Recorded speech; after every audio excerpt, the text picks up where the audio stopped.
going to be our job to revolutionize the world. Change will only come through struggle. Bunt, pogrom, восстание, мост угнетенных.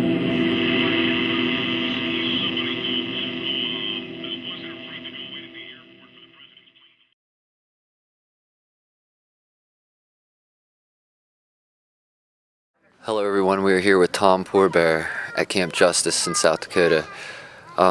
Tom, tell us a little bit about June 8th, 1999 and other history, events, and struggles that you have and are dealing with today.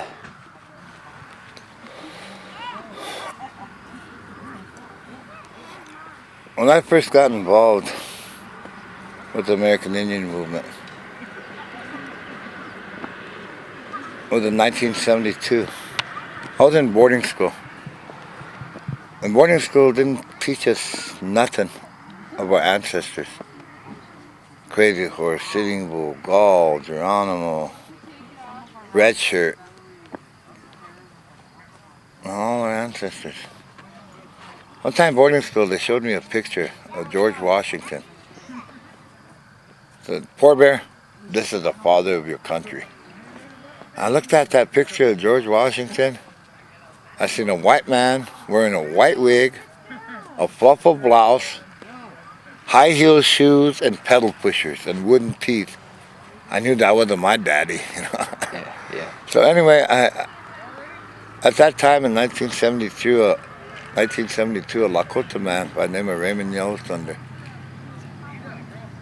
was beaten and burnt with cigarettes and made the dance in a Legion Hall in Gordon, Nebraska. Next day they found his body in the trunk of an abandoned car. 2 white ranchers did that to him, killed him. They didn't go to jail for it. The American Indian movement came to Pine Ridge and we marched on Gordon. And the way the American Indian movement talked, it's like they gave our identity back to us. That it's time to be a warrior. It's time to stand up. We didn't want our people killed no more. In 1890 in Wounded Knee, over 300 men, women, and children were killed by the 7th Cavalry. 7 Congressional Medals of Honor were given to the cavalry for killing babies and women and old people.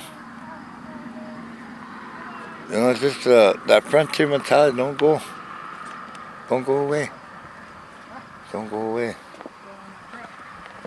It makes my heart full of sadness when I have to tell the history of our people, our ancestors. But the American Indian movement, it gave us courage to stand up again, say no more, no more. So we organized the Trail of Broken Treaties to Washington, D.C., where we took over the BIA building in Washington. We occupied that building for 2 weeks. We told the BIA, you can't boss us around no more. We're the true landlords. So after 1972, February 27th of 1973, we took over Wounded Knee. We occupied Wounded Knee because the women, the elders, they were tired of corruption within our area government. We were tired of our treaties being violated. The 1851 treaty, the 1868 treaty. That was a government-to-government agreement. Our ancestors held up to their agreement, but once again, white America, their white government.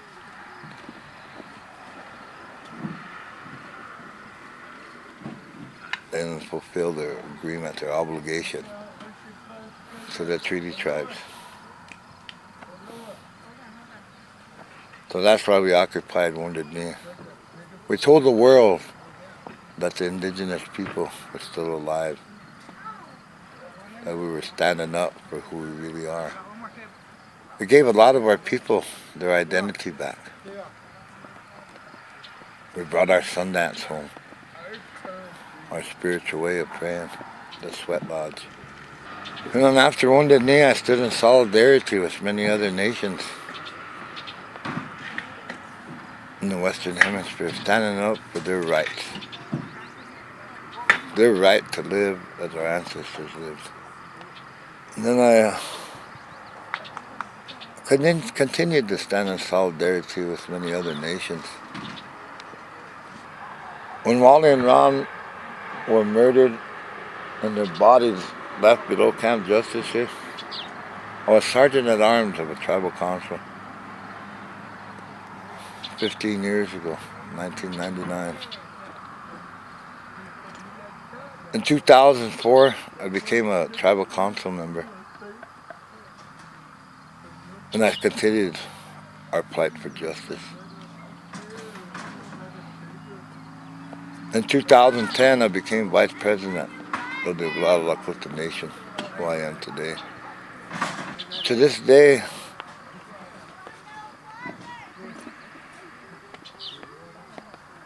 I've always believed in unity. To me, true unity creates creative ideas, which creates creative flow. And I've been involved in the prisons. I go to the prisons a lot, visit our relatives in the prisons. Right now, the prisons are probably the fastest growing reservations to this day, where a lot of our people are being locked up.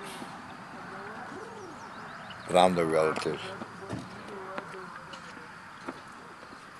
Even today when we march, and I always tell the brothers and sisters in the prisons that they may lock your body up, but your spirit is still free.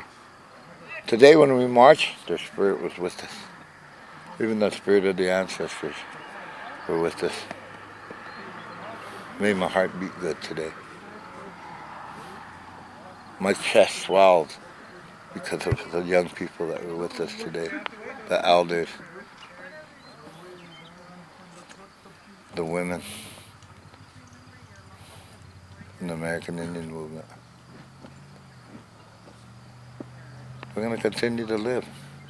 We're going to continue to march until justice is served.